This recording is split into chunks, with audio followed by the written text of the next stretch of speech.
Hi, and welcome back to the Board Games Maelstrom. Today we're going to be taking a look at Deathnote Confrontation by IDW Games. It's a two-player game. It takes about 30 minutes and is recommended for players age and up. And it is designed by Jordan and Mandy Goddard. We're going to go down to the table, which kind of we already are. But we're going to take a look at this game and see if it's something that you may want.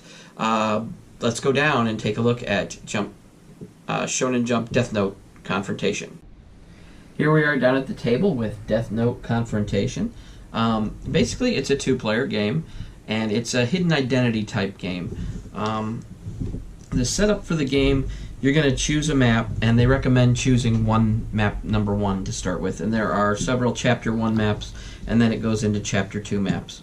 And you do have to write on these pages, so I would suggest using pencil and doing it lightly so that you can play more games than just how many pages you're supplied with. Each player, one being L and one being Kira, each player selects their book. Each player selects a local area. It might be hard to see these, but there's a square in the middle of a transparent square, and it determines where you are and what your local area and what your not local area is. So to start off the game,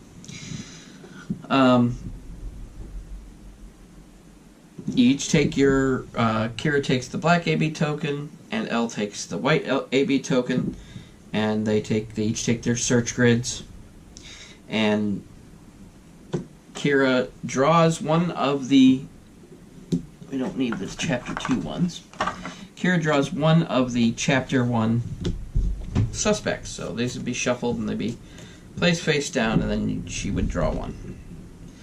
And throughout this, you've got to understand that this book and this book are going to be separate facing. Neither player will know what the other player is doing. In this case, Kira drew suspect K.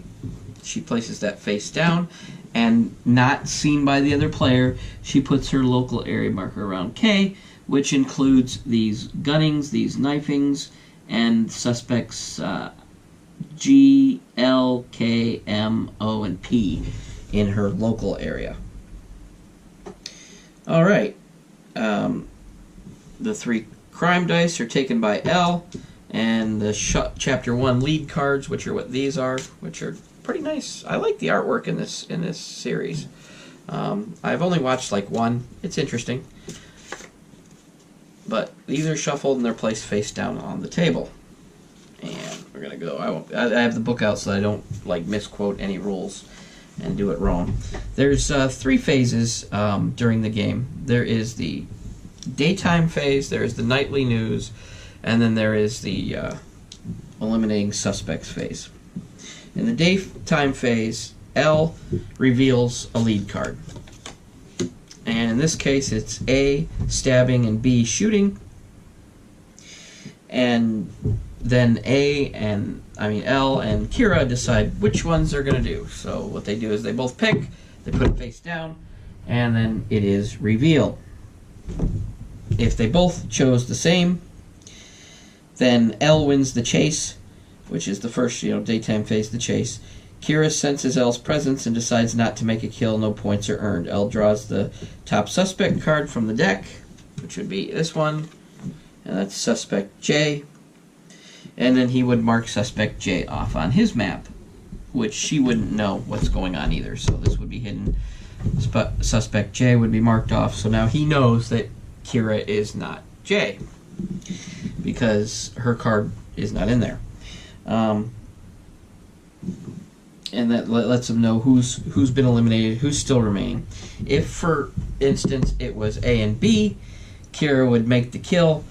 She would get 2 points for shooting, and she would X off one of the shooters on her book right here. These are hard to see, but if you look right here, bombers, shooters, and stabbers killed, and she would just X these off. And like I said, if you use a pencil very lightly, you might be able to erase these off and use these pages again and again.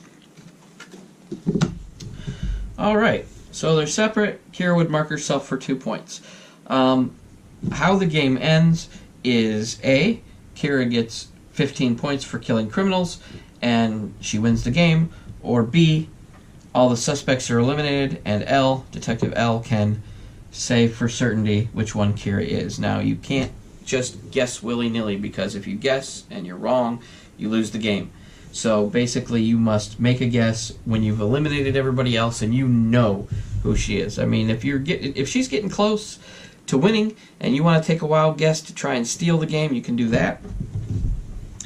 Then we move on to the nighttime phase, which is the nightly news. And in that phase, L will roll the dice. And in this case, it's 2 guns and a bomb.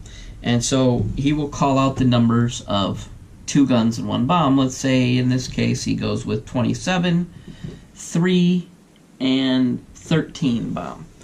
Now, at this point, Kira selects one of the 3 criminals to kill and announces that criminal's number. And both Kira and Al mark the kill on their maps with an X.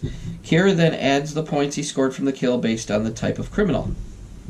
So basically, Kira would have this marked as her local area for right now, and she can kill 2 local area people, or 2 people outside the region, and you're limited to that during the entire game. You can only kill 2 criminals outside here. Criminals that are killed inside this square, like I said, it's hard to see on this, but it's because it's clear, but it's here. These are your local kills, and you can kill as many within your local kill as you can. Now, keep track of the regional kills on Kira's board here by putting a penciled X in on those, and you also keep track of Quiet Nights. And what a Quiet Night is if Kira's already made 2 regional kills, all 3 criminals on the nightly news outside his local area, in the nightly news if they're all outside of his local area, then he must declare Quiet Night. No kills are made and no points are earned. However, L can still use the information to eliminate suspects, but L can only afford 2 Quiet Nights. If there's ever a 3rd Quiet Night in the game, L's case is gone cold and Kira wins the game. So basically, it's a deduction game where you're going to try and determine who Kira is by eliminating suspects, and Kira's going to try and gain as many points as she can by killing people on the local news that are inside her regional area, and she gets 2 kills outside the regional area. And L can eliminate suspects by, during the daytime phase, if he wins the chase, he gets to draw a suspect and he can eliminate it. He can also monitor the regional kills. L's familiar with Kira's limit of only 2 regional kills, so each time she makes a kill during the nighttime phase, L uses that information to eliminate all the suspects with 3 or more kills outside of the local area. Players can use the search grid by playing the center over each suspect space, determining if the suspect has broken the regional kills rule. Those that break the rule with more than 2 kills outside the search grid should be shaded in to indicate they are no longer a suspect. So, basically through deduction and through elimination, you determine who Kira is, and at that point you would announce Kira's, once you've eliminated him, you would announce Kira's identity. And if her identity is correct, if you announce K, then it is correct, and L wins the game. If you do not, Kira wins the game. Also, if Kira gets 15 points in kills, she wins the game, and she or he, I'm not sure in the show which it is. And if Detective L fronts her out before the game is over, then he wins. You can. There is a Chapter 2 part to all this, and that is a more advanced game, and that is in the back, and you can see that the map looks a little bit more complicated. That would make it a tad bit tougher, I would think. But that is the map for the advanced game. They recommend you playing the original game first, the simpler game, and the books that you get in this are very nice. They're very nicely made. Like I said, if you used light pencil marks on it, you could play this over and over and over again. For fans of the series, this is probably going to be a must-want. Like I said, I've watched 1 or 2 episodes of the series, and it's pretty interesting. It's an interesting thought, having the ability to write someone's name down and then they die, if you're familiar with the series. But all in all, I would say for fans of the series and for even the casual player, this being a category 4 out of 5 rating. Fans of the series are really going to enjoy this, especially if you get two people who love this series. They're going to feel immersed in the game while they're playing the cat and mouse game, trying to determine who's who, and the other one trying to make the kills on the criminals. But all in all, very good game. I liked it. The plays that I played, we had a lot of fun. And like I said, if you use a pencil, you can reuse these pages over and over again.